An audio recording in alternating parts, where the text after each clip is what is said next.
Okay, so we have a loose ball right here. Okay, stop. He'd have the ball. So why is Julius Randle not sprinting back? Why is Isaiah Hartenstein going towards the ball and not sprinting back? Like, look at this. I'm sorry. This is the playoffs. What is Isaiah Hartenstein doing? You're guarding Cody Zeller here. Why are you going into the paint right now? For what purpose? So now Cody Zeller sets a ball screen, and you're not ready to guard it. What?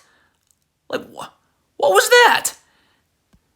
I mean, if you're Quentin Grimes, you can't fall asleep on Kyle Lowry and stare at the ball like this. Look at it. Doesn't take much. Look how you fall asleep on Kyle Lowry right here. Look at this space. So that forces you to go up the gut of this down screen, which means that when Cody Zeller twists and set an actual ball screen, you have no way of getting over the screen. That forces Isaiah Hartenstein to have to step up. That leaves Zeller's roll wide open. That brings a backside defender. That leaves Highsmith in the corner.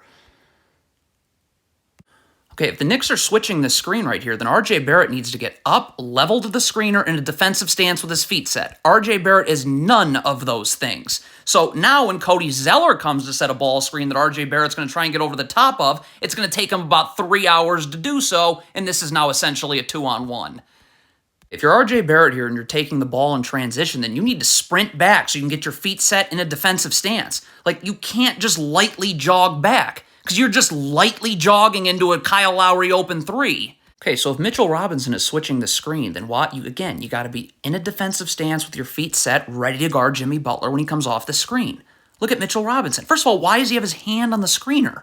So look at that. Look at your feet. You're just giving Jimmy Butler the angle to get in the lane. Well, what? Okay, so the Heat are going to run consecutive ball screens right here. Josh Hart cannot go under the first one if Jalen Brunson's going to hedge the second one. I mean, look at this. So Jalen Brunson hedges. Josh Hart is all the way over here. So when Jalen Brunson leaves, there's no one guarding Jimmy Butler. Okay, if Jalen Brunson is going to go double Bam Adebayo right here, Mitchell Robinson has to rotate. Like, you can't just have Jalen Brunson go double here. Mitchell Robinson needs to be over here. And then Jalen Brunson will come to the weak side of the floor. Jalen Brunson can't go double and then get back out to Strus.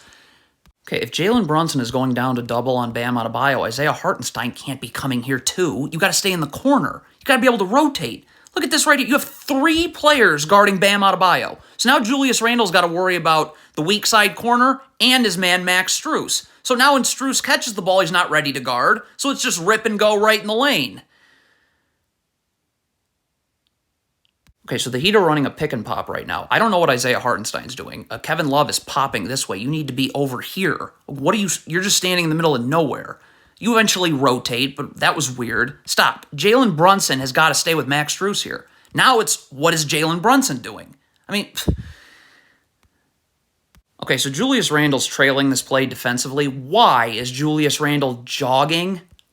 You need to sprint over to Kevin Love. Look at Julius Randle. What the heck was that? Okay, so the Heat are running a pick and roll right here. Isaiah Hartenstein's in drop coverage. What is Julius Randle doing? You got to stay to the weak side of the floor. Why is he standing here? Stop. You have 4 Knicks players guarding the ball right now. So, now it's just a matter of which Heat player is wide open. Okay, I guess it's Kyle Lowry. Okay, if the Knicks are switching here, Emmanuel Quigley needs to get attached to his man, ready to guard Jimmy Butler off the switch. What?